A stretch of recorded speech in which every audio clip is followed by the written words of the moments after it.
አዳም ወዴት ነህ ያልከኝ በፍቅር ድምጽ ፈለከኝ።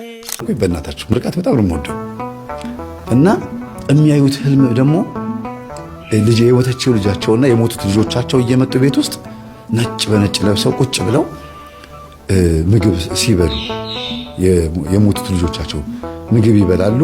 ከዛ ከልጆቻቸው መካከል አንደኛዋ ሴት ልጃቸው የበላችበትን ሳህን ምግቡን በልታ ሳህኑን ይዛ ልትወጣ ስትል ከእጇ ተቀበሏት። በህልም ነው እንግዲህ አምጪ ይሄንማ ይዘሽ አትሄጂም፣ ይሄ እዚህ ነው የሚቀመጠው፣ አንቺ ሂጂ አሏት። በህልም የሞተ ሰው በቤታችሁ መጥቶ ዕቃ ይዞ ከወጣ ጥሩ አይደለም። የሆነ ሰው ይሞታል ወይም ደግሞ አደጋ ይደርሳል ማለት ነው። እንደገና የሆነ ሰው የሞተ ሰው አባትም እናትም ወይም ወንድም ሊሆን ይችላል። የሞተ የምታውቁት ሰው እናንተ ቤት መጥቶ የሆነ ልጅ ወይም የሆነ ሰው አባት እናት ይዞ ከወጣ በህይወት ያለን ሰው ማለት ነው ይዞ ከሄደ ያ ሰው ይሞታል ማለት ነው። ጥሩ አይደለም እና ያንን ሳህን በመቀበላቸው በጣም ነው ደስ ያላቸው። የሞተው ሰው ራሱ ብቻ ነው የወጣው። ለብሰውት የመጡትን ልብስ ራሱ አስቀምጠው ቤት ውስጥ ጥለው ከሄዱ ከባድ ህመም ያጋጥማል ማለት ነው እና ምግቡን ግን በልተው ነው የሄዱት። ያ ምግብ ደግሞ ምንድነው በስማቸው ዝክር እንዲዘከር በስማቸው ለቤተ ክርስቲያን እንዲጸለይላቸው መፈለጋቸውን ያሳያል። እና ምንድነው ልጅ ብለው ሲጠይቁኝ ምግብ በልተው ከሄዱ እናንተ በስማቸው ለኔ ቢጤ ሳንቲም ስጡ፣ ቅዳሴ ላይም ስማቸው እንዲጠራ አድርጉ።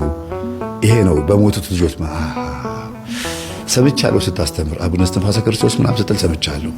ልጆቼ ማሰብ አለብኝ ማለት ነው። አዎ የገደለ ቦት እኮ ዛር ነው አልኳቸው። አዎ ልጄ በቃ ታዲያ ሳህኑ ሳሉ ሳህኑ ደግሞ እንግዲህ ወይ እርሶ ወይም አንዱን አይታወቅም ብቻ ወይ ከባድ ህመም ወይ ደግሞ ሞት ሊመጣ ነበረ። ሳህኑን ባይቀበሏት ኖሮ ሞት ይመጣ ነበረ፣ ግን ተተፍተዋል ማለት ነው አልኳቸው። ይገርማል። እውነትህን እኮ ነው ልጄ። ትናንትና እየበላሁኝ ይዞኝ ሊሄድ ነበር ትን ብሎ ልሞት አሉ። በቃ ከሞት የተመለስኩት አሉ ብዬ ነው። በቃ ውሃ ሲጠጡ አየር ቧንቧቸው ላይ ገባ እና አንዳንዴ የምትሉት ነገር አለ አይደል? የሆነ ፍን አልኳቸው። በቃ ከሞት የተረፍኩት አሉ እና ያንን ነው በህልማቸው ያዩት እና ማ ሊሆን እንደሚችል እንግዲህ ያለ ቀናቸው ሊወስዳቸው የነበረ መንፈስ ነበረ። ያንን ደግሞ እግዚአብሔር አስጣላቸው ማለት ነው። በእርግጥ ቆርበዋል፣ ምንም የሚያሰጋቸው ነገር የለም። ግን የልጅ ልጃቸውን ሰርግ ሳያዩ መሞት አይፈልጉም እና የተፈጠረውን ነገር በሙሉ ደግሞ ወንድምየው ሰምቶ እኔ ጋር ደወለና መምህር እናቴን አስቆረብክልኝ አለኝ። አዎ እኔም እዚህ ከሆኝ ልቆርብ ነው አለኝ። ቆረበ በቃ አልኩት እና ያው መስከረም 1 ቀን ቆረበ። እዛ ውጭ ሀገር መስከረም 1 ቀን ቆረበ አልኩት። ከዛ ደግሞ እንደገና መስገድ መጸለይ ጀምሮ ምናምን አንዲት ሴት ተዋውቃት አዲስ ጓደኛዬ ነች፣ ስላንተ ትምህርት ስነግራት ትምህርትህን ታውቃለች አለኝ። ዋው ይመች በቃ በጣም ደስ ይላል አልኩት። ተዋወቅኳት። መምህርዬ እኔ ስፈልግ ያላገኘው አሁን ቅርብ ጊዜ ያወቀህ ሰውዬ በዚህ 6 ወር 5 ወር ውስጥ ያወቀህ ሰውዬ ያስተዋውቀን አለች። እኔ እኮ 4 ዓመቴ ነው ሳውቅህ አለች። በቃ ተገናኘን፣ ምን ችግር የለውም፣ ይሄ ልጅ ተንከባከቢው፣ ታሪኩ እንደዚህ ነው ምናምን ብዬ ስነግራት አውቃለሁ፣ ሁሉ ነገር አውቃለሁ አለች። እንደው በማርያም መታችሁ እዚህ እንጦጦ ማርያም ነው የምትጋቡት አልኳት። እንዴት እንደዛ አልክ አለች። አይ እናቱ ስለሱ ነግረውኛል፣ እዚህ አዲስ አበባ እያለ እንጦጦ ማርያም ሄዶ ሳይሳለም በሳምንት 1 ቀን ሳይሳለም አይውልም ብለውኛል አልኳት። አንተ እንጦጦ ማርያም ትሳለም ነበር እንዴ አለችው። እዛው እየሰማሁኝ ጆሮዬ ላይ አዎ አላት። መምህር ተስፋዬ የምትጋቡት እንጦጦ ማርያም ነው እያለኝ ነው አለችው። መምህር እያመሰግናለሁ፣ እረስቼው ምንም አላሰብኩበትም ነበረ። በቃ እንዲያው መጥቻ አገባታለሁ አለኝ። አሁን ሊመጣ ነው እንግዲህ ህዳር ጽጌ ጾም ካለፈ በኋላ መጥቻ አገባታለሁ እያለኝ ነው። አይገርምም? እና አንዳንድ ጊዜ የሆነ መንፈስ ሲያዝ ቤት ውስጥ እናት ላይ ያለ መንፈስ ወይም ደግሞ የሆነ ሰው ላይ ያለ መንፈስ ሲያዝ ሁሉም እድለኛ ይሆናል። ሁሉም የተስተካከለ ነገር ይሆናል። ለምን? አንዱ ነው በቃ። ለዚህ ነው እናቶች እባካችሁ የባለፈው 127ኛ ገጠመኝ ላይ እናቶች አባቶች እባካችሁ ንስሐ ግቡ ብዬ ጽፌያለሁ። አልከሰር አይታችሁታ? ወድጄ አይደለም በምክንያት ነው ይሄን የምለው። የእናትና የአባት ንስሐ መግባት፣ የነሱ መጠመቅ፣ የነሱ መስገድ፣ መጾም፣ መጸለይ፣ የነሱ መቁረብ ለልጆቻቸው ሰላምና ደስታ ነው። ልጆቻቸውም ደግሞ አብረው የሚሰግዱ ከሆነ ነው ታዲያ እንጂ እነሱ ላይ የነበረው መንፈስ ደንብሮ ልጆች ላይ ከሄደ ደግሞ ይጎዳቸዋል። ስለዚህ እኩል ነው መሆን ያለበት። አያችሁ ይሄ ልጅ ውጭ ያለው ልጅ ልጅቷ እናትየው እኩል ስለተባበሩ ቤቱ ስኬታማ ሆነ ባንዴ እና በጣም በቃ ደስ የሚሉ ሰዎች ሆኑና እኔ ራሴ ዝም ብዬ ቀኑን ሳስበው የተዋወቅንበትንና ነገሩ የተፈጸመበትን ቀን አሁን ደግሞ ሳስበው በአጭር ጊዜ ውስጥ የተለወጠ ቤተሰብ እንደዚህ ቤተሰብ አላየሁም። ልጅቷ ደግሞ ቶሎ ነው ግልብጥ ያለችላቸው። በአንድ ቀን ሰምታ ሌሊቱ ሙሉ ስታዳምጥ አድራ ጠዋት ጸበል ሄዳ በቃ ባንዴ ጸሎት ክፍል ሰራች። መኝታ ክፍሏን አልጋውን አውጥታ ጸሎት ክፍል ሰራች። ለመጀመሪያ ጊዜ ቤታቸው ውስጥ መጸለይ የጀመረችው መኝታ ክፍሏ ውስጥ ነው ልጅቷ። እና በጣም እየተጋች በጣም እየሰገደች ነሐሴ 16 የእመቤታችን ፍልሰታ ፍስግ ጊዜ ላይ ማለት ነው የዛር መንፈስ ተያዘላት ማለት የዝሙት መንፈስ ይቀርታል። የዝሙት መንፈስ ጮኸ፣ አቃጠለችና ማበጎር ብሎ ጮኸ ቤት ውስጥ። ከዛ እንዲህ ብሎ ይነሱ እሳቸው እንደምንም ብለው ወልቻራቸው ላይ ሄደው እንደምንም ብለው ሄደው ወደ እሷ መኝታ ክፍል ደግሞ መግባት አይችሉም። እንትን ኮሪደሩ ላይ በሩ ላይ እንትን ጣውላ ነገር አለ። ከዛ በሩን ከፍተው በስላሴ ስም ይሻለው አተ ልጄ ልቀቅ። እሷ አልጋ ላይ ሆና የምትንፈራፈረው ምክንያቱም እዛው መኝታ ክፍሏ እዛው አልጋዋ ነው። ከዛ ልጄ ልቀቅ። ምን አባክ ማነህ አንተ? በቃ ተያዝኩኝ፣ ቅዱስ ሩፋኤል ያዘኝ፣ ቅዱስ ሩፋኤል ያዘኝ፣ የዝሙት መንፈስ ነኝ፣ ቅዱስ ሩፋኤል ያዘኝ ብሎ ወረደ። በቃ የቤቱ ባለውለታ ይሄን ቤት ሲጠብቅ የነበረው እሱ ነው ብሎ ጮኸ። ታዲያ የቤቴ ባለውለታ ከሆነ ልጆቼ ለምን ወሰደብኝ ብለው እሳቸው እሷ ትጮኻለች፣ እሳቸው እዚህ ያለቅሳሉ። ልጆቼ ለምን ወሰደብኝ ይላሉ እንዴ። ከዛ ወደ ልቧ ስትመለስ እያለቀሱ ነው። ማይ ምን ሆነሻል? አይ ቅዱስ ሩፋኤል አንቺ ጋር ያለውን ሲያንደፋደፋ አይቼ ደስ ብሎኝ ነው። እንደገናም ደግሞ የቤቱ ባለውለታ ነው ሲል የቤቱ ባለውለታ ከሆነማ ልጆቼ ለምን ሞቱብኝ ብዬ ነው። እማይ እንዴ ልጆቼ ሞቱት ምንም እንኳን በመንፈስ ቢሆንም ልጆችሽን ግን ገነት አስገብቷቸው ሊሆን ይችላል አይታወቅም፣ ጸልይ ብላ ልጅቷ ወደ ራሷ ተመልሳ እናትየዋን አባብላ እንደገና መልሳ በዊልቸር እየገፋች ወደ ነበሩበት አስቀምጣቸው እናቷ ገዛው ከአያቷ ጋር ጠቅልል ብላ አንድ ሶፋ ላይ ተኝተው አደሩ። በቃ ለመጀመሪያ ጊዜ አብረው አደሩ እናትና አያት ማነው አያትና የልጅ ልጅ ለመጀመሪያ ጊዜ። እና ከእንቅልፏ ስትነሳ እናቴ ማን እንደሆነች ባላስታውሳትም ግን እኔን ከምትመስል ሴት ጋር ሳወራ ነበር አለች። እናትሽ እና ያየሽው ምን አለች? እኔ እንጃ ማውራውን አላስታውስም፣ ብቻ ሳወራት ነው ያደርኩት። ታወራኛለች፣ ተናዳ ተበሳጭታ ነው የምታወራኝ። እናወራለን፣ ጎሬው ግን ምንም ትዝ አይለኝም። በይ ጸልይላት፣ ለኔ ለምንድን ነው የማትጸልይልኝ ያለችሽ ነው። ጸልይላት።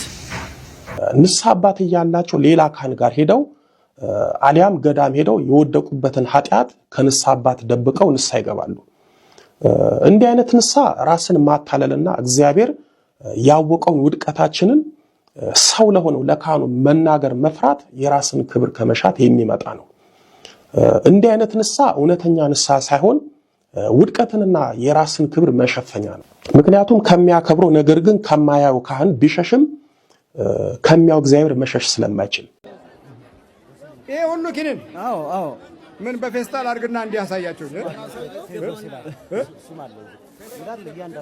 እያንዳንዱ ስም አለው። በፌስታል አድርግና ያሳያቸው። አዎ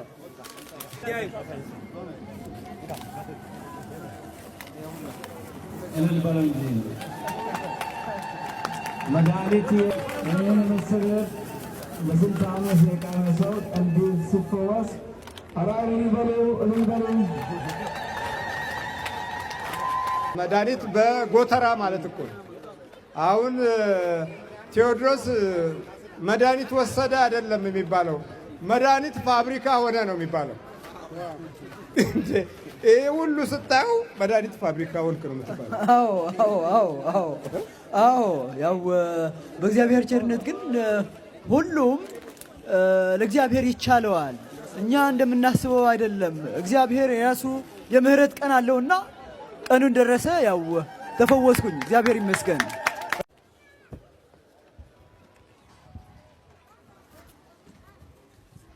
እንደዚህ አንፏቀው ነው የተባልከው?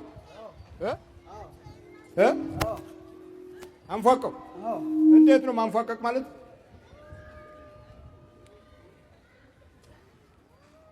አራት እግር ማለታችሁ ነው? እጁን እግር እንዲያደርግ ይሄ ነበር። በልተንስ ስንት ዓመት ሆናችሁ? 17 በየጊዜው ይገባናለን። በየጊዜው ከደብተራም ይገባናለን፣ በእጣን ይገባናለን፣ በምግብ ይገባናለን፣ በየጊዜው ይገባናለን። ነገር ግን ጸሎቱ ስለሚከታተል ትምህርቱ ስለሚከታተል አልቻልንም። አሳዶናል። በጸሎት አሳዶናል። አሳደዳችሁ? አዎ። ቅዱስ ሚካኤል እየመጣ ቅዱስ ገብርኤል እየመጣ ቅዱስ ድንግል ማርያም እየመጣች እንዴት ይሆን? ረዳታለሁ። አዎ ረዳታለሁ። ዋናው ዓላማችሁ ምን ማድረግ ነው? ዓላማችሁ ዋናው ምን ማድረግ ነው? ማውደም፣ ማቆርቆዝ። አዎ እሺ፣ እሺ ሰው ወደ ታች መጣል፣ ማውደቅ። አዎ። ጤናውንስ መከልከል፣ ሰላሙንስ መከልከል፣ በረከቱንስ መከልከል፣ ተስፋውንስ መከልከል። ታዲያ ምን ይሁን? እንዴት ይኑር? አቅበዝባዥ ይሁን በቃ።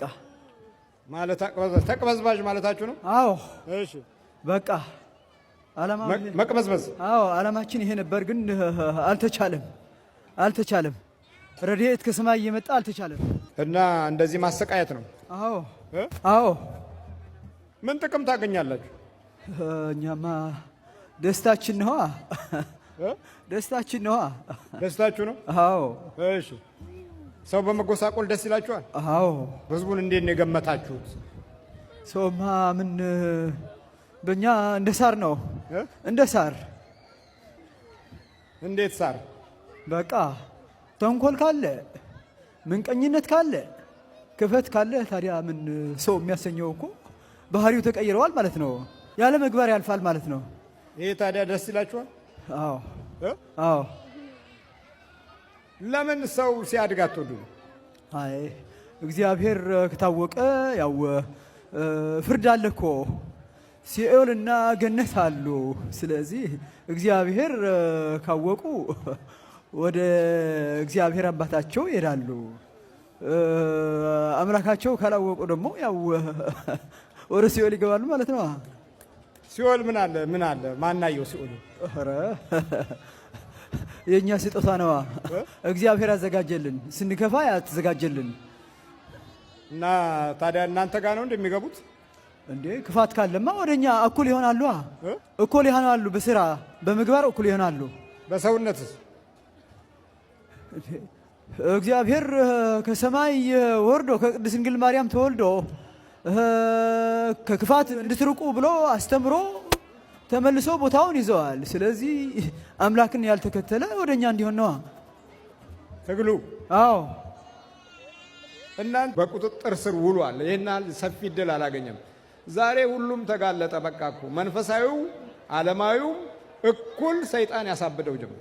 እኩል አንዳንዱ አይታወቅበትም፣ ግን እያበደ ነው። በልተዘጋጅ ውጣ ከሰውነቱ ከግሩ በኢየሱስ ክርስቶስ ስም በስላሴ ስም በወላዲተ አምላክ ስም በቅዱስ ሚካኤል ስም በቅዱስ ገብርኤል ስም ሲኦል እንገባለን። ቶሎ ሰባት ቀን አውጣ።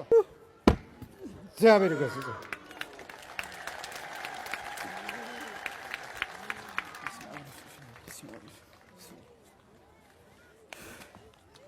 አንዳንዶቻችሁ ይሄ የቅዱሳን መላእክት ረድኤት ያስፈልገናል። የጻድቃናት እርምጃ ያስፈልገናል። አሁን እስቲ እንደ ነው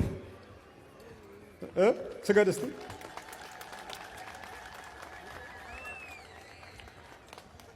ዲስክ ብለው ነበር። አዎ ዲስክና ነርቭ። ዲስኩ ራሱ የተሰበረ ዲስክ ሲባል ኤል2 ኤል3 በጣም ተጎድተዋል ነው የሚባል። የኔ ግን ኤል2 ኤል3 ኤል4 ኤል5 ዲስክ ቦልጅድ ሆኖ ነው የወጣ። ኤምአርአይ ባመጣው በጣም የሚደንቅ ነገር ነው። በቃ እና የመጀመሪያ ስቃዩ በጣም ክፉ ነበር። እንደ እሾህ በእግሬ የሚገባ ነገር ነበር። መኪና መንዳት አቋርጫው ነበር። አክሰለሬት ሳደርግ ያቃጥለኛል። መኪና ውስጥ ገባ ያቃጥለኛል። እና ልክ ያልሆነ ዲስክ ነበር ያሉት። አዎ የወጣ ወጥቷል። በቃ አዎ ወጥቷል። እንዲያውም ኦፕሬሽን ማድረግ አንችልም ነው። ክሪቲካል ኮንዲሽን ነው ያለ። ኦፕሬሽን መደረግ የለበትም። ምክንያቱም 4 ጊዜ ተጎድተሃል። ስለዚህ ኦፕሬሽን መደረግ የለበትም። ምክንያቱም ውጤቱ ጥሩ አይመጣም ነው ያሉኝ። እስቲ በሉ ሩጥ እስቲ ያሳያቸው። ሩጥና ያሳያቸው። ዲስኩ እንደዚህ ነው በላቸው።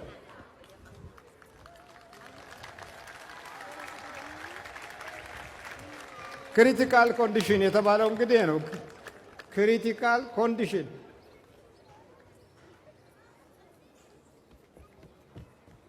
ይሄ እንግዲህ ምን ትለዋለህ? እግዚአብሔር ይመስገን። እግዚአብሔር ለልጆቹ ሁሉ ጊዜ አይተኛም፣ የሚጠብቅህ አይተኛም ይላል በመጽሐፍ ቅዱስ። ነቢይ ዳዊት እንዳስቀመጠው የሚጠብቅህ አይተኛም አያንቀላፋም ይላል። ስለዚህ የማያንቀላፋ የማይተኛ አምላክ ነው ያለኝ። በእግዚአብሔር ኃይል ጥበብ ነው ያለ። በሰው ጥበብ መዳን አይቻልም። እና እንደዚሁ እየተማርኩኝ የእግዚአብሔር እያስተማረኝ እየመከረኝ ከብዙ ነገር ቴዎድሮስ እባላለሁ። እሺ ቴዲ በልበርታ። አንድ ቃል እናገኛለን። ቸል ብለው የሚል ቃል እናገኛለን።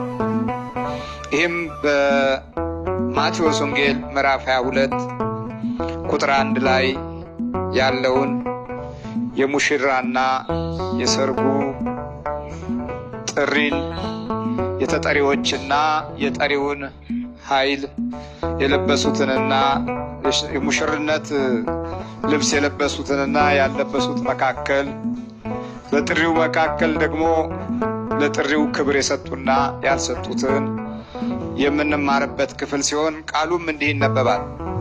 ኢየሱስ መለሰ፣ ደግሞም በምሳሌ ነገራቸው እንዲህም አለ። መንግሥተ ሰማያት ለልጁ ሰርግ ያደረገ ንጉሥን ትመስላለች። የታደሙትንም ወደ ሰርጉ ይጠሩ ዘንድ ባሮቹን ላከ፣ ሊመጡም አልወደዱም። ደግሞ ሌሎችም ባሮች ልኮ የታደሙትን እነሆ ድግሴን አዘጋጀው፣ ኮርማዎችንም የሰቡት ከብቶቼ ታርደዋል፣ ሁሉም ተዘጋጅቷል፣ ወደ ሰርጉ ኑ በሏቸው አለ። እነርሱ ግን ቸል ብለው አንዱ ወደ እርሻው ሌላው ወደ ንግዱ ሄደ። የቀሩትም ባሮቹን ይዘው አንገላቷቸው፣ ገደሏቸው ይላል። እዚህ ጋር ስለ እግዚአብሔር መንግሥት መናገር በዓለማችን ላይ ከባድ ነው። የእግዚአብሔርን ክብርና ጸጋና ሞገስ ደግሞ ማሳየትም እጅግ በጣም በተጨማሪ ሌላ ትልቅ ጉዳት ነው። ዓለማችን የሚፈልገው ወይም በሰው ልጅ ሕይወትና ልብ ውስጥ ያለ ክፉ መንፈስ የሚፈልገው የራሱን ፍላጎት እንጂ የእግዚአብሔርን ፍላጎት ለመጨመር ፈቃደኛ ባልሆነ የተፈጥሮ ሕግ ውስጥ እንመራለን። ይህም ዘወትር ካሉ አስቸጋሪና ውስብስብ ከሆኑ የፈተና ታሪኮች ዋነኛው ነው። ስለዚህ እግዚአብሔር አምላክ የራሱ የሆነ መንፈሳዊ ጥሪ የሚያደርጉ ሰዎችን በግድም ሆነ በውድ ይልካል። በነቢያት አንዳንዶችን በግድ ልኳቸዋል። ለምሳሌ አሞጽ ከከብት እረኝነት ጠርቶ ነው ነቢይ ያደረገው። እነ ኢሳይያስን ከለምጽ ስፍራና ከባዶነት እጅግ በጣም አስቸጋሪ ከነበረ ከሞት ዘመን መሪዎች በሞቱበት ዘመን አለ የሚባለው በቆመበት ዘመን መሪ የነበረው በወደቀበት ዘመን ኢሳይያስን ሰማይ ከፍቶ ለምጹን አንስቶ ታላቅ ነቢይ እንዲሆን አደረገው። እነ ኤልሳም ቢሆኑ ከእርሻና ከተለያየ ቦታ ነበር የጠራው። ከበግ ጥበቃም የጠራቸው እንደዚሁ ብዙ ናቸው። ይሄ እግዚአብሔር ጥሪ ነው። እግዚአብሔር ሰውን ለመጥራት የሰውን ፈቃድ አይጠይቅም። ይጠይቃል? አይጠይቅም። ግን እግዚአብሔር ሲልክ በሚልክበት ጊዜ የተላኩላቸው ሰዎችና በመላኪያው ስፍራ ላይ የሚቀመጡ ሰዎች በተለያየ አይነት መንገድ የእግዚአብሔርን መልእክትና አካሄድ መቃወም ይጀምራሉ። ዛሬ በዚህ በአዲስ ኪዳን ውስጥ ያሉት ትልልቅ ችግሮች እዚህ በማቴዎስ ወንጌል ምዕራፍ 22 ላይ ያሉ ችግሮች ናቸው። ከነዚህም አንዱ ወደ ክርስቶስ የሰርግ ስፍራ ሊመጡ አልወደዱ የሚለው ነው። አልወደዱ፣ ፍቅር አልነበራቸው። የመጀመሪያው በክርስትና ውስጥ ትልቁ ጠብ ለእግዚአብሔር የምትሰጠው ፍቅር ላይ ሕይወትህን ማደናቀፍ ነው። ለአምልኮት የምትሰጠው መንገድ ላይ ጠላትህ ተሰልፎ ልብህንና ሕሊናህን ማድከምና ማሰልቸት፣ ማደናገርና ውስጣዊ ጠባይህን መርዞ በዚህ ዓለም አኗኗር ውስጥ ባሉ ብክነቶች ዘመንን እንድትጨርስ ማድረግ ነው።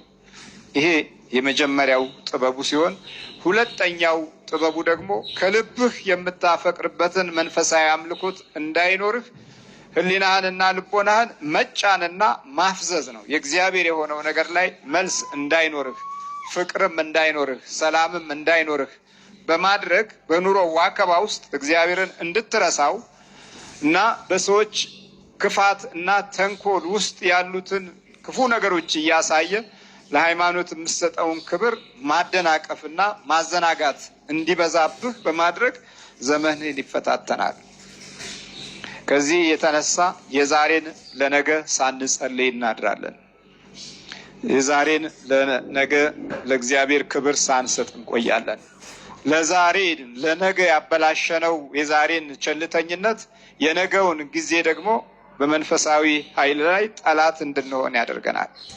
ዛሬ አገልጋዮች የተቸገሩት አንደኛውና ትልቁ በሕይወታቸው ዘመን ለእግዚአብሔር የሚሰጡትን ፍቅር ባጡ ቁጥር ከአንደበት ያላለፈ ይሆንና ፈተናው እየጨመረ ይመጣል። በእምነት ውስጥ ያሉት በረከቶች ሙሉ በሙሉ የሚመጡት በፍቅር ነው። ያንን መንፈሳዊ ፍቅር ደግሞ የሚመጣው ለእግዚአብሔር በምንሰጠው ጊዜና ለአምልኮት በምንሰጠው ቦታ ነው። ታዲያ እዚህ ባሮቹን ላከ፣ ሊመጡ አልወደዱም። ወደ እግዚአብሔር የቅድስና መንፈስ ወደ እግዚአብሔር በረከትና ኃይል ሊመጡ አልወደዱም። አለመውደድ ብቻ አይደለም፣ እንደገና አሁንም ሌሎችም ባሮች ላከ። የተላኩት ሲደክሙና ሲሸለቹ ሌሎች እንደገና መላክ ጀመረ። ሌሎች ሲመጡ ደግሞ አሁንም ቸል ብለው አንዱ ወደ እርሻው አንዱም ወደ ንግዱ ምን አለ ነው የሚለው ሄደ ነው የሚለው። የአዲስ ኪዳን ሕዝብ ይሄን አላስቸጋሪ ነው። ይሄ በማቴዎስ ወንጌል ላይ ነው ያለው።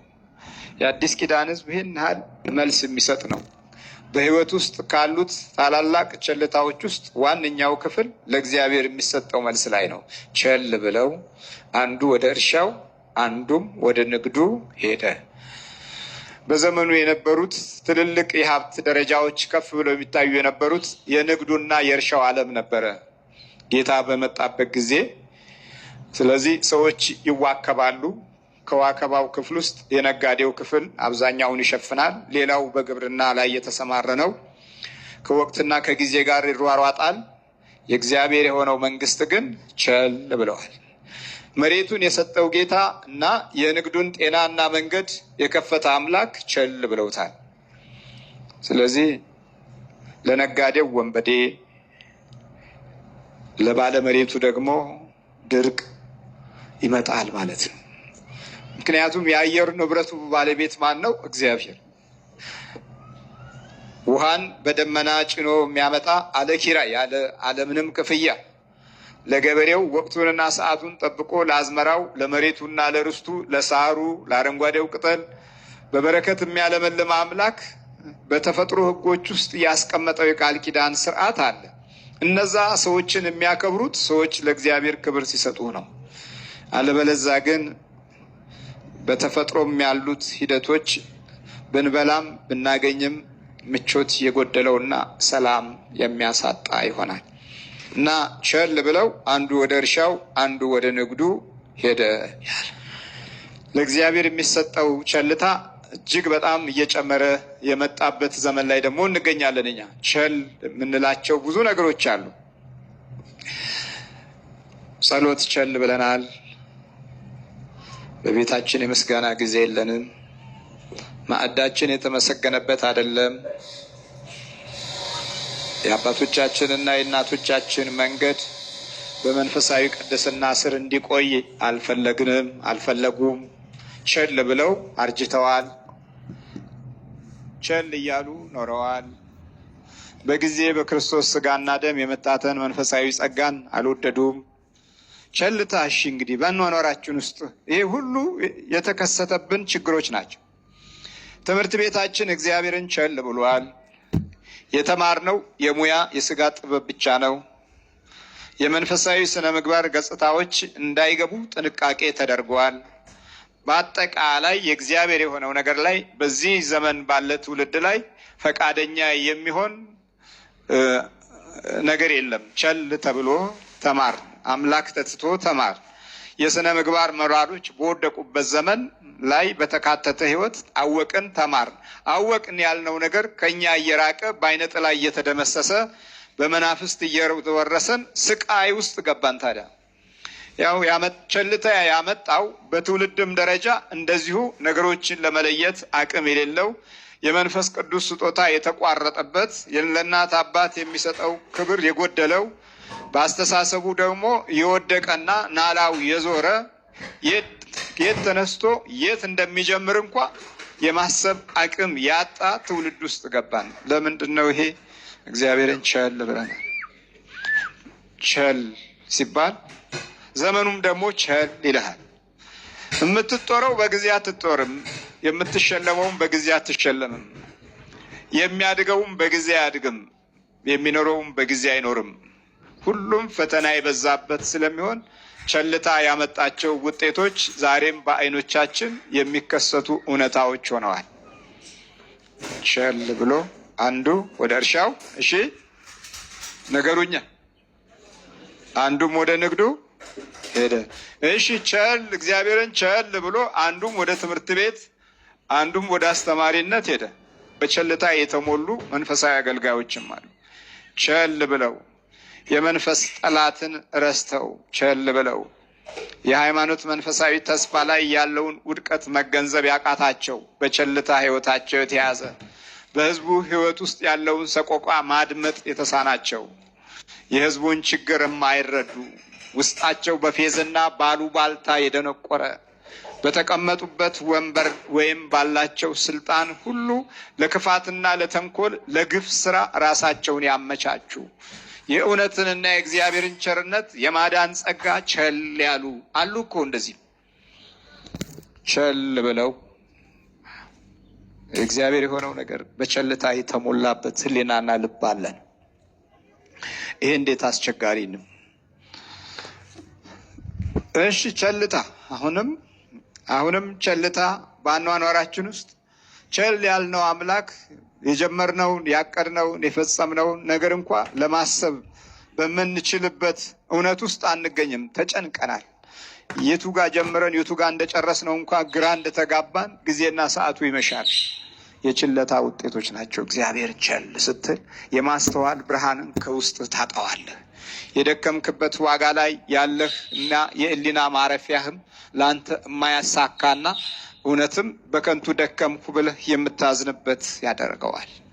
በከንቱ ሮጥኩኝ፣ በከንቱ አተረፍኩኝ፣ በከንቱ ደከምኩኝ፣ ዘመኖቼ ሁሉ በከንቱ አለቁ፣ ዋጋዎችን ስመዝናቸው ከድካሜ አንጻር ሲታይ ሁሉም ባዶ ሆነ ብለን ሁል ጊዜ የምንማረርበት በረከት አልባነት የቸልታ ውጤት ነው።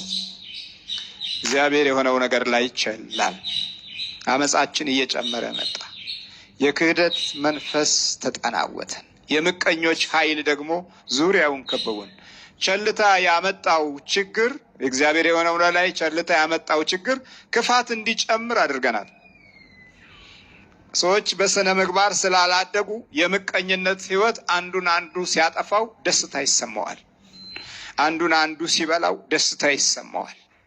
አንዱ የአንዱ ውድቀት ሲጨምር እንደ አንድ ትልቅ ጀብዱና ኃይል አድርጎ እንዲቆጥረው የሚቆጥረው ዘመን ላይ ደረሰን። እግዚአብሔር ምሕረቱን ያብዛለን። ቸል ባንል ይህ ሁሉ ክፋት ባልመጣ፣ ይህ ሁሉ መተት፣ ይህ ሁሉ ቡዳ፣ ይህ ሁሉ አይነ ጥላ፣ ይህ ሁሉ ዛር፣ ይህ ሁሉ ምቀኛ መንፈስ ሕይወታችንንና ጊዜያችንን ባልተፈታተነው ነበረ። የአዲስ ኪዳን ዘመን ትውልድ ቸልታ ይበዛበታል።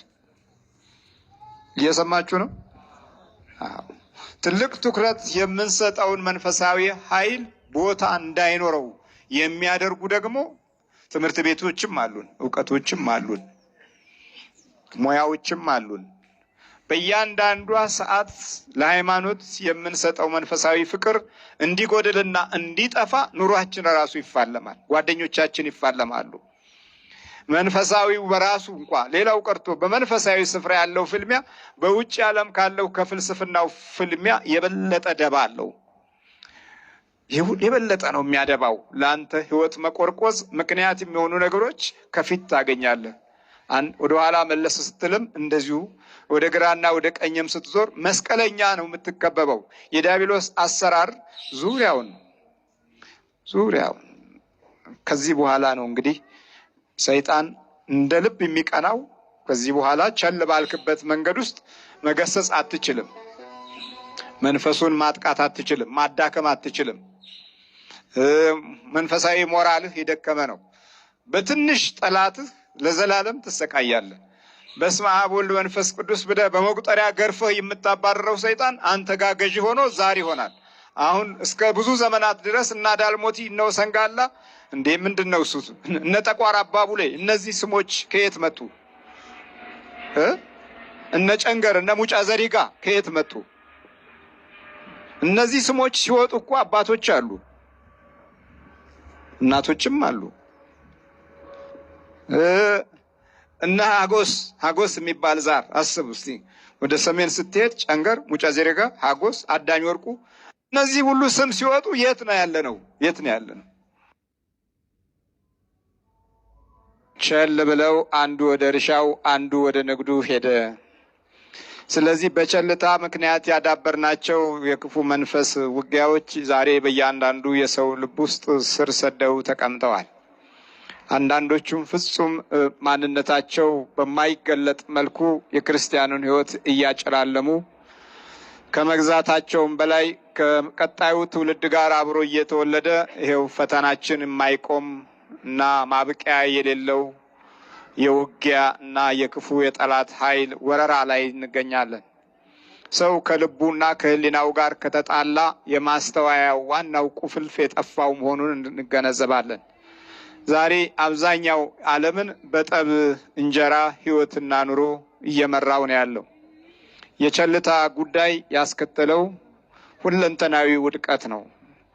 ስለዚህ እግዚአብሔር በሚጠራን ጊዜ ቸል ከምንለው ክፍል ውስጥ ዋነኛው ሆኖ መገኘቱ የተጠላለፈ የመናፍስት አደጋዎች በየስፍራው ላይ ሲበረቱ የማስተዋያ ዘዴ አጥተናል።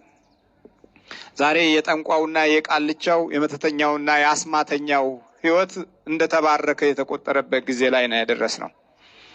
ሰዎችን የሚያጠፉ ሰዎችን የሚያፈዙና የሚያደነግዙ አዋቂዎችና ብልሆች መምህራኖች የተባሉበት ጊዜ ላይ ደርሰናል። ለዚህ ባሮቹን አንገላቷቸው ይላል። ለእውነት የሚታዘዙና ለበጎ መንፈስ የሚሄዱት በሙሉ በየትኛውም ዘመንና ጊዜ የተወደዱበት ወቅት የለም። ባለፈው በሮም ላይ በምንመለከትበት ጊዜ ጣሊያን በእውነት ሮማውያን የብዙ ሰዎች ግፍ ያለባት ምድር እንደሆነች ተገንዝቤያለሁ።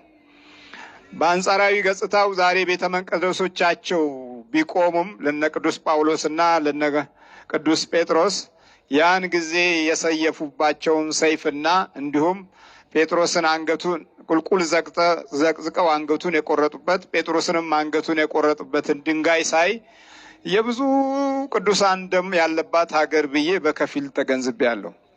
አሁን መስራታቸውና ቤተ መቅደስ ማቆማቸው አይደለም፣ ፈጅተው ቀጥቅጠው ክርስቲያኖችን አውድመው ባወደሙበት ድንጋይ ላይ ቤተ መቅደስ መስራት የሚገርም ነገር ነው። ድንጋዩ ራሱ ሲናገር የሚናገረው መልእክት አለ። ራሱ ድምፅ አለማሳማቱ አይደለም። ይሄ ካታኮምቤ የሚባለው ቦታ ላይ ክርስቲያኖች ከአንበሳ ጋር እያታገሉ ትልቅ ስቴዲየም አላቸው። ያ ስቴዲየም የክርስቲያኖችን ሞትና በአንበሳ ጉልበት መመታትና መበላትን እንደ ትልቅ ቲያትር ይመለከቱት የነበረ ቦታ ነው። የመጀመሪያው ቲያትር ሮማውያን የሰሩት ካታኮምብ ነው። ክርስቲያኖች ለብቻ ለምን ትጸልያላችሁ? ለምን አምላካችሁን ትጠራላችሁ? ለምን በስሙ ትፈውሳላችሁ? ተብለው መከራቸውን ያዩበት ቦታ ነው። እዛው ሮም ውስጥ ነው ያለው። በዚህ በካታኮምቤ ውስጥ እንግዲህ ብዙ ክርስቲያኖች አልፈዋል፣ ተገለዋል። እና ዛሬ የቅዱሳን የእነሱን የጽድቃቸውን መንፈስ መያዝ ብቻ ሳይሆን ያሳለፉበት የደም ችግር እስከ ዛሬም ድረስ እንደሚፈትናቸው ማረጋገጫ አያስፈልገውም።